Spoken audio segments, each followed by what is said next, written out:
पाणीपाग विज्ञान पक्षर राज्यर 10टी जिला यथा संबलपुर, सोनपुर, नयागढ़, अनुगुल, बौद्ध, पुरी, खोर्धा, कटक, जगतसिंहपुर और केन्द्रापड़ा जिलापाल को सतर्क रहा स्वतंत्र रिलीफ कमिशनर निर्देश देइछंती।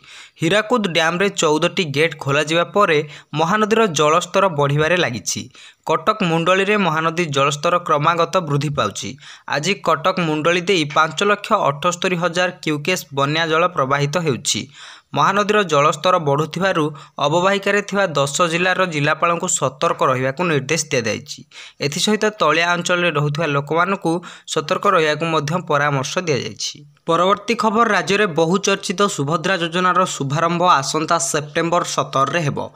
प्रधानमंत्री नरेंद्र मोदी ओडिशा आसी प्राय 5 लाख महिला उपस्थिति रे एही योजना कार्यकारी करिवे। मुख्यमंत्री मोहन चरण माझी जून 29 रे नुआ दिल्ली गस्त बेले यह घोषणा करथिले हैं प्रधानमंत्री आसिबे कि नाही ताहा स्पष्ट होई नथिबा बेले आसंता 15 रे सुभद्रा योजना पई एसओपी जारी हेबो बोली निष्पत्ति होईछि। शनिवार गणमाध्यम को यही सूचना देइछंती उपमुख्यमंत्री प्रतिभा परिडा। से कहिसेंती जे एनई मोहन सरकार प्रथम कैबिनेट बैठक रे निष्पत्ति निया जाइछि। 100 दिन मध्य राज्य में सुभद्रा योजना कार्यकारी हेबो।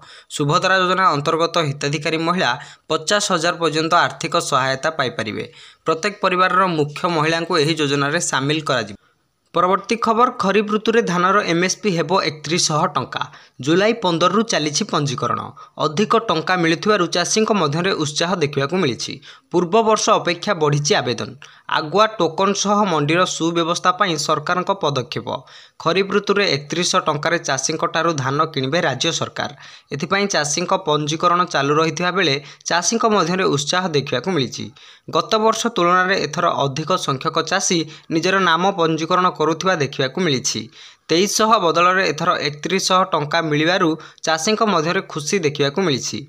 खरीफ ऋतु धान बिक्री पई आरंभ होईछि प्रक्रिया। ऑनलाइन रे चलीछि चाषींकर पंजीकरण।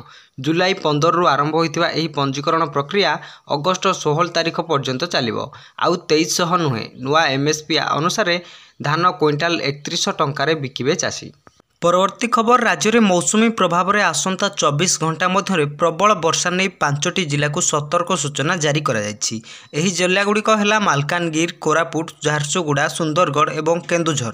आसंता मंगलवार ठारू 3 दिन धरी उत्तर ओडिशार प्रबल वर्षार संभावना रही बोली भुवनेश्वर स्थित आंचलिक पाणीपाग केन्द्र सूचना देछि। हीराकुद जलभंडार 14टी स्विच गेट दे महानदीर बन्या जल निष्कासित हेउछि। प्रति सेकेंड रे जलभंडार मध्यकू 2,48,783 घनफुट जल प्रवेश करुवा बेले सही समय मध्य सम परिमाण जल निष्कासित हेउछि। मध्याह्न 12टा सुधा जलभंडार जलपतन 612.73 फुट रहिथिला।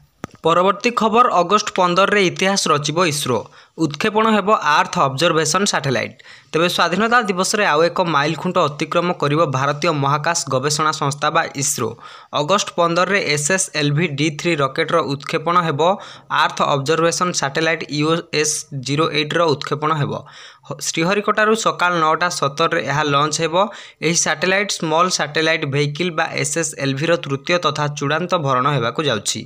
एहा फल रे SSLV डेवलपमेंट प्रोजेक्ट संपूर्ण हेबो एवं परवर्ती पर्यायर यह भारतीय इंडस्ट्री और NSIL द्वारा व्यवहार करा जिवो। EOS-08 एक अपेक्षाकृत क्षुद्र आकृतिर सैटेलाइट अटे।